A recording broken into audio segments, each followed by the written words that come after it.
Olá, Força e Honra! Hoje estarei falando sobre estratégia TIR, que é um plano dos Sidas Leais, e vamos ver como que essa estratégia ela se conecta com o que foi passado no vídeo anterior a respeito do Império Universal. Então, no vídeo anterior, falávamos sobre a estratégia dos Sidas de fundar um Império Universal para se opor à sinarquia do povo eleito. E essa estratégia ela foi tentada um tempo atrás, na época de Gengis Khan e do rei germânico Frederico II Hohenstaufen. Então, a Gengis Khan foi encomendado uma missão pelos Sidas de fazer uma aliança entre povos hiperbóreos do leste e do oeste, ou seja, do oriente e do ocidente. E para que essa aliança se concretizasse, Gengis Khan deveria fundar um império no oriente e juntar-se ao Império Ocidental com o reinado de Frederico Hohenstaufen. E após a concretização dessa aliança, Gengis Khan deveria reconhecer a Frederico Hohenstaufen como o legítimo imperador universal. Se isso tivesse ocorrido, a sinarquia teria sido destruída já naquela época, né? E o mundo se regeria sobre uma ordem hiperbórea. Mas houve contratempos, o pacto não pôde ser concluído, pois Gengis Khan ele enviou uma pedra de Agartha para Frederico, e essa pedra simbolizaria a confirmação do plano dos Sidas Leais, de fundar o Império Universal. Mas essa pedra ela foi interceptada no caminho por agentes da sinarquia, e o plano não pôde se concretizar na época, né? A Pedra de Vênus ela foi achada tempos depois, mas Gengis Khan já não estava vivo, né? Ele já tinha partido. E Frederico esconde essa pedra em um castelo para que ela seja encontrada 700 anos depois, para dar continuidade ao plano de fundar o Império Universal. E ela foi encontrada pela ordem alemã, né? Por uma ordem alemã, em 1945, por um personagem chamado Kurt von Suberman, e ela seria entregue ao legítimo rei universal. E o rei já se encontrava na Terra naquela época, mas ainda não era o momento de se iniciar o Império Universal. E é nos dito que aquele rei voltaria mais 2 vezes, e na última vinda, ele virá durante a batalha final para liderar o seu povo para a origem. Então retornará ao plano dos Sidas de fundar o Império Universal após a batalha final contra a sinarquia. E outra coisa que ocorreu é que durante esse período de 700 anos em que a pedra ficou escondida, houve quase uma nova chance de se formar o Império Universal através de um outro rei, agora chamado Felipe o Belo, que uniria força com os mongóis na época dele e retornaria com a estratégia TIR. Só que não deu tempo de Felipe consolidar esse plano, pois ele estava muito envolvido na luta contra a Ordem dos Templários, né? Então, 700 anos depois, a pedra foi encontrada pela Ordem Germânica e surge então uma nova oportunidade de fundar o Império Universal. E lembrando que para essa estratégia ser possível de realizar, é necessário que exista um império grande, um império hiperbóreo no leste, ou seja, no oriente, e um outro império no oeste, no ocidente. Só que não havia nenhum grande império hiperbóreo no oriente, né? Na época, durante a Segunda Guerra Mundial, os maiores reinos que existiam no oriente eram a Rússia e a China. E esses 2 países estavam totalmente dominados pela estratégia do inimigo através da ideologia marxista. Então, o único aliado que sobrou foi o Japão. E a aliança com o Japão se demonstrou um verdadeiro fracasso, porque o Japão ele se demonstrou um traidor. Ele saiu dos planos, né, o que resultou no bombardeio de Hiroshima e Nagasaki. O Japão ele fica totalmente desguarnecido e à mercê do inimigo. Então, com qual povo do Oriente poderia ter sido feita essa aliança, né? Porque não havia nenhum povo forte na época, nenhum povo hiperbóreo. E quem sobrou para fundar esse Império Universal, né? Então aí que surge uma nova aliança entre ocidentais e orientais, com a vinculação carismática entre uma sociedade secreta da China. A Banda Verde era uma sociedade esotérica que guiava os planos da China, né? A Banda Verde ela é uma sociedade secreta hiperbórea que segue uma das vias de liberação espiritual propostas pela sabedoria hiperbórea, que é a via tântrica. E eles estavam preocupados com o futuro da China, pois o país passava uma grande situação de pobreza, de instabilidade social, de brigas políticas, né?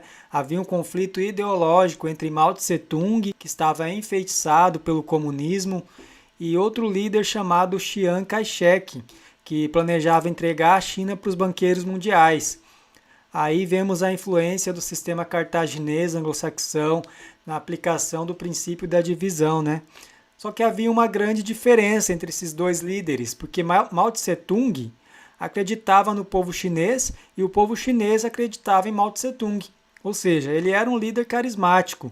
E o que nos é passado pela história oficial é que Mao Tse-tung foi um comunista. E até certo ponto ele foi mesmo, né? Mas como nós não nos guiamos pela história oficial, nós podemos ver que Mao Tse-tung pode ter sido influenciado pelas estratégias hiperbóreas, através dessa sociedade secreta, né? A Banda Verde.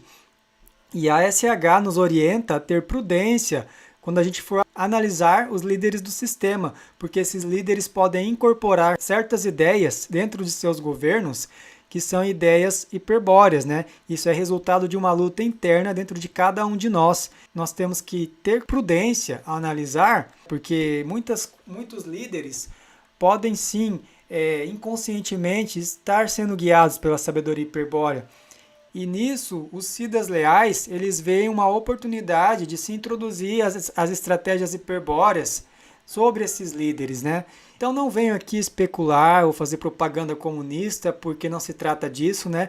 Mas sim de mostrar os fatos com base no que está escrito nos livros de Felipe Moyano. E nos é confirmado na História Secreta da Thule que a Revolução de Pequim, de 1949, feita por Mao Tse-tung, teve envolvimento dos Siddhas como parte da estratégia da Ordem Anael, né?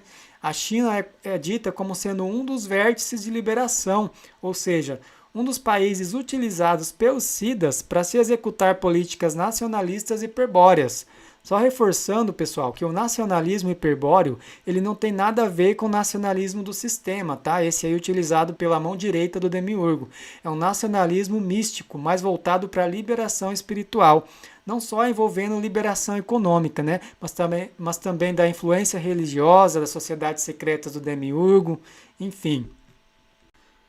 Então agora a gente está vendo, né, através dessas informações, o cenário que está se desenhando atualmente, do porquê o Império Anglo-Saxão, hoje representado pelos Estados Unidos, está indo contra a China, se iniciando esta guerra econômica que pode resultar até mesmo em um conflito bélico, porque a China ela foi influenciada, né? Ela teve influência dos Siddhas para se tornar um dos vértices de liberação e auxiliar os demais países que estão dentro das estratégias dos Siddhas, que no caso são os países da África, países da América do Sul, países de terceiro mundo no geral, né, que sempre sofreram aí, países que sofreram com o domínio desse império cartaginês, anglo-saxão, e além, é claro, da concretização da estratégia TIR, que ainda está em vigência, da criação de um império universal, da união entre povos do leste e oeste. E com isso nós podemos aplicar perfeitamente a via de oposição estratégica, né?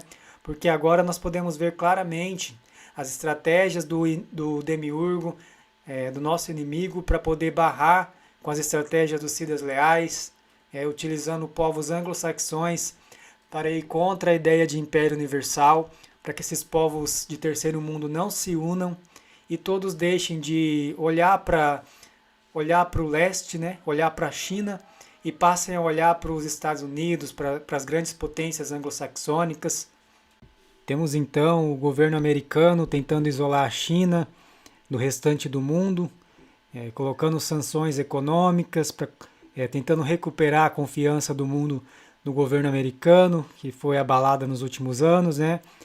E agindo de forma até desproposital com outros países, colocando taxas abusivas para poder sair lucrando em cima.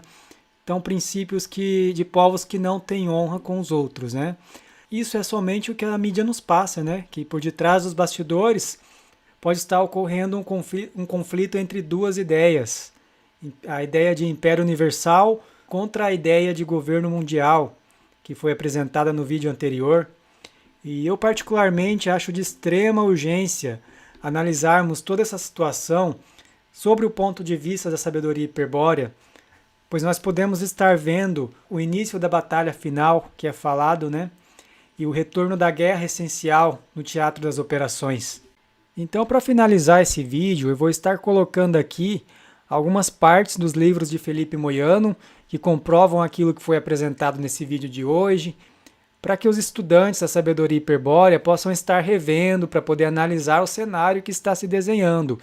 E para quem está chegando aqui agora e ainda não estudou a sabedoria hiperbórea, possa estar se informando a respeito do que ocorre no mundo, daquilo que não é passado pelos meios convencionais, de quem realmente tem nos sabotado, quem tem se infiltrado em nossos governos, né, para poder cumprir com aquilo que está escrito nos livros ditos como sagrados, mas que são sagrados para eles, né, mas para nós como povos hiperbóreos não são tão sagrados assim. O mistério de Belcena Vilca, ele traz informações para a gente poder entender o cenário final, né?